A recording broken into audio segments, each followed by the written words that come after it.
አይመስለኝም እንዴት ነው የምትለው በእንግሊዝኛ? I don't think so. ዋው I don't think so. I don't think so, Smith. No, I don't think so. I mean, I don't think so. አያሳምነኝም እንዴት ነው የምትለው? አያሳምነኝም? Yes. It doesn't give sense. It doesn't give sense. All right, that's good. I don't buy that. I don't buy what? Buy that. That? Okay. ነገሩን ማለት Okay. ነው። buy መግዛት ነው አይደል? Yeah. አንድ ነገር ካላሳመነ ትገዛዋለህ? Yeah. አትገዛውም። አትገዛውም። ያ ሶ ይሄ ሊትራል ሚኒንግ አይደለም። ቀጥተኛ ፍቺ ሳይሆን ኢዲዮማቲክ ነው፣ ፈሊጥ። ለምሳሌ አንድ ሰው ጸጉረ ልውጥ ከተባለ ጸጉሩን በአዲስ የተቆረጠ ወይም ደግሞ አዲስ ቁርጥ ያለው ማለት ነው እንዴ? አይ አይደለም አይደለም። አዲስ ሰው እንግዳ ሰው ማለት ነው አይደል? just like that ይሄ ፈሊጥ ይባላል። በእንግሊዝኛ ደግሞ idioms ወይም idiomatic expressions ብለን እንጠራቸዋለን። ሰው አንድ ነገር አያሳምነኝም፣ ውስጤ አልተቀበለውም ስትል I don't buy that። ያ እስኪ በለው ድገሙ። I don't buy that. that's it በቃ አይመስለኝም ምንድነው ብለናል መጀመሪያ? I don't think so. I don't think so። አያሳምነኝም? I don't buy that. I don't buy that። I don't buy that. I don't buy that.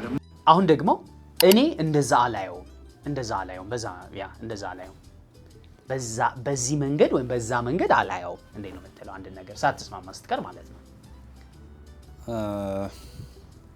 ያ ማየት ምንድን ነው? Look. see, right? Okay. ያ ሶ አላየውም ሲሆን ምን ይሆናል? I don't see. I don't see ያንን that እስኪ በለው። I don't see that. I don't see that አሁንም አንድ ይቀረናል። መንገድ ማለት ምንድን ነው? Why? way nice way so I don't see in that way. I don't see it that way. it ማለት ነገሩን right?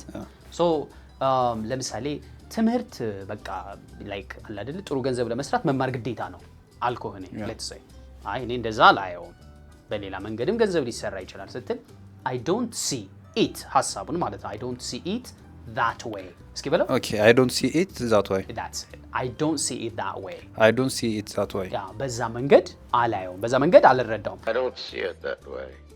I don't see it that way, Major. I don't see it that way. ከይቅርታ ጋር እንዴት ነው የምትለው በእንግሊዝኛ? ከይቅርታ ጋር ለምሳሌ አልስማማም።